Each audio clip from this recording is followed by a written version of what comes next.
Merci beaucoup. Donc, comme a annoncé mon cher ami Cyril, on va continuer avec les cardiopathies congénitales et on va ouvrir cette session sur les canaux atrioventriculaires par l'aspect anatomique et embryologique de la chose pour laisser par la suite la parole au chirurgien pour nous expliquer les différentes techniques opératoires. Donc, lorsqu'on parle de CAV, en fait, on ne parle pas d'une seule anomalie, mais de plusieurs anomalies, comme vous allez le voir. Le mécanisme embryologique, il est complexe, mais pas compliqué. On arrive à le comprendre, mais ça implique beaucoup de phénomènes embryologiques. Et comme vous allez le voir, le spectre anatomique est assez variable. On va avoir différentes formes de CAV et l'étude anatomique précise va guider par la suite la conduite chirurgicale. Donc, commençons par les bases. Donc, on va passer d'un tube cardiaque. Vous savez que la morphogenèse cardiaque, elle va commencer avec un tube et qui va commencer à peu près vers la 4e semaine d'aménorrhée pour arriver à la structure cardiaque que vous connaissez vers la 10e, 15e semaine d'aménorrhée. La morphogenèse cardiaque sera terminée.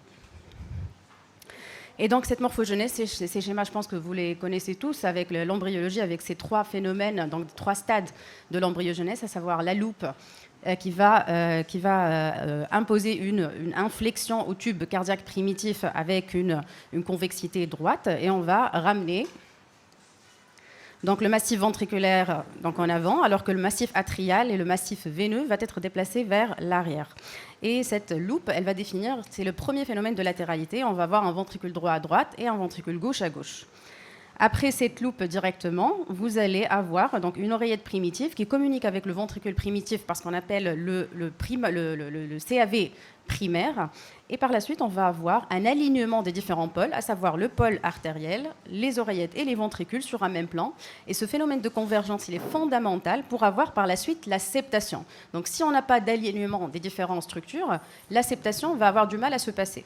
Et donc cette septation, c'est le phénomène qui nous intéresse aujourd'hui, justement, avec la septation du canal atrioventriculaire, qui va commencer avec la septation atriale, avec cette descente en rideau du septum primum.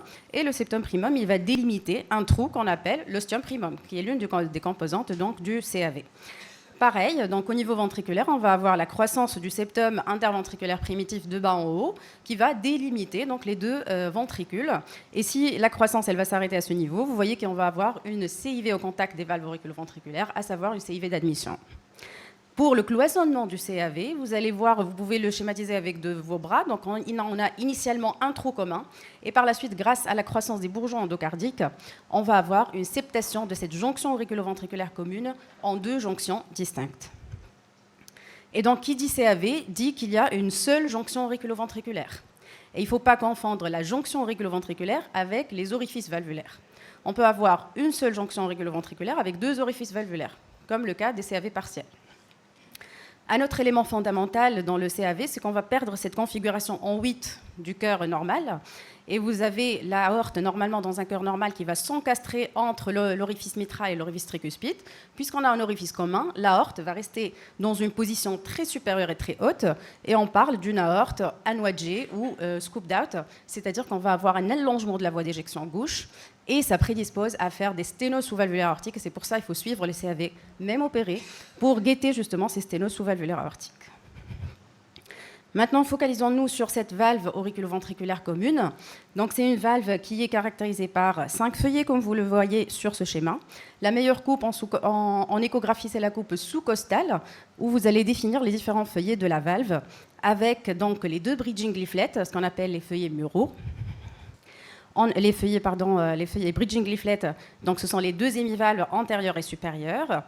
Par la suite, vous allez avoir le feuillet mural. Et le feuillet mural, c'est vraiment l'élément clé pour les chirurgiens, justement, qui est défini par la position des piliers. Plus le feuillet mural est petit, plus on va avoir un risque de sténose en fermant la fente. Donc, vous imaginez que si ces piliers sont rapprochés, on va avoir une taille du feuillet mural qui est petite, et ça va prédisposer à faire des sténoses post-opératoires en fermant la fente. Donc on a dit qu'il y a 2 bridging leaflets, 2 hémivalves, un feuillet mural gauche et un feuillet mural droit, qui est souvent divisé en 2. Donc ainsi on arrive aux différentes formes de CAV. Donc soit on va avoir la forme complète, donc la forme complète du CAV, on va avoir une jonction auriculaire-ventriculaire commune, une seule valve auriculoventriculaire qu'on a vue tout à l'heure, la CIA ostium primum et une CIV d'admission large. Donc parfois, cette CIV d'admission, elle est restrictive. On parle de CAV intermédiaire ou de CAV transitionnel. Parfois, les 2 hémivalves vont fusionner entre eux par une languette de tissu. Et cette languette de tissu, elle va fusionner avec la crête septale et avec le septum interventriculaire. Et on parle de CAV partiel. Donc le CAV partiel, vous allez avoir aussi une jonction auriculo-ventriculaire commune, mais deux orifices valvulaires. Et c'est pour ça qu'il faut nuancer entre jonction auriculo-ventriculaire et orifice valvulaire. Pareil, on peut avoir une forme assez rare de CAV partiel, qui est la fusion donc, de ces deux hémivalves sur le septum interauriculaire, et on va avoir une CIV de l'inlet avec une jonction auriculo-ventriculaire commune et des valves qui sont au même niveau.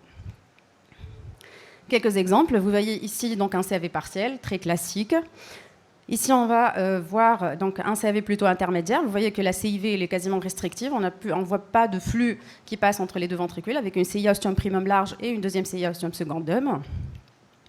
Pareil, un autre type de CAV donc, intermédiaire, avec une CIV qui est quasiment fermée, voire même un CAV partiel. On a du mal à voir donc, le flux passer entre les deux ventricules. Par contre, vous voyez la fente mitrale qui fuit énormément. Donc, un autre type de CAV, c'est le CAV partiel, mais cette fois-ci une CIV de type inlet. Vous voyez que les VAV, elles sont au même niveau, et on a une CIV large de l'inlet, et il n'y a pas de CIA ostium primum.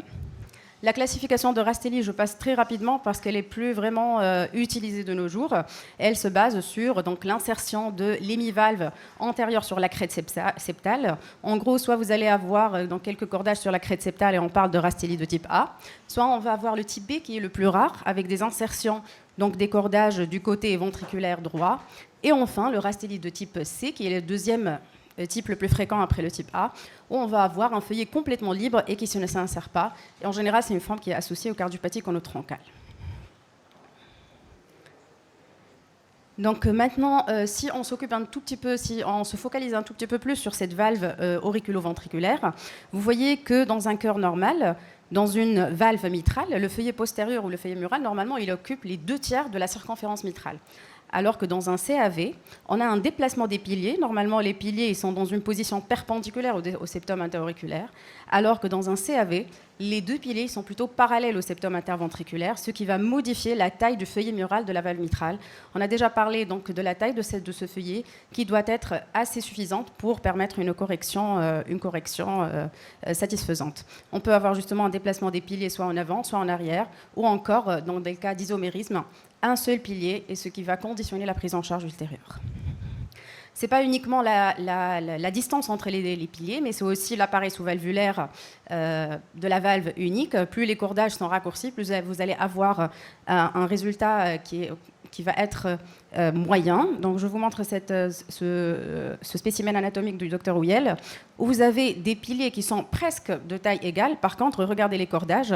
Ici, on a des cordages qui sont assez longs. Donc, la chirurgie de réparation de la fente était relativement satisfaisante. Par contre, ici, en fermant la fente, on va avoir un rétrécissement mitral. Donc, quand est-ce qu'on parle d'une VAV qui est satisfaisante et on s'attend à un bon résultat opératoire? Si vous avez des composants équilibrés, si l'angle d'implantation et la hauteur des piliers et l'écart entre les piliers est satisfaisant, on parle de 120 degrés. Il n'y a pas vraiment de cut-off clé, mais l'une des études publiées qui date un peu, donc de 1983, de 120 degrés d'écart entre les piliers. Donc on termine avec le dernier point sur les CAV, et les chirurgiens vont l'aborder tout à l'heure. Quand est-ce qu'on parle de forme équilibrée ou déséquilibrée des canaux atrioventriculaires, qui va gagner? Donc en général, il y a deux index qui sont proposés dans la littérature pour définir est-ce que c'est un CAV équilibré ou non. Je vous montre deux index qui sont assez faciles à calculer en échographie, à savoir donc l'atrioventricular valve index, la VVI, ou encore l'angle entre le ventricule droit et le ventricule gauche. Donc cet index est modifié, il remonte un peu. Donc ça a été publié en 1996 par les publications du Dr Cohen, et ça a été donc modifié par l'index la VVI modifié par la publication en Circulation de 2010. Et en fait, c'est un index très simple. En gros, on va mesurer en planimétrie, sur la coupe sous-costale que je vous ai montrée tout à l'heure, la surface de l'orifice valvulaire gauche, qui est rapportée par la surface de toute la VAV. Plus vous allez avoir un index qui est bas, c'est plutôt une dominance droite. Et si vous allez à un index qui est supérieur à 0,5, c'est plutôt une dominance gauche.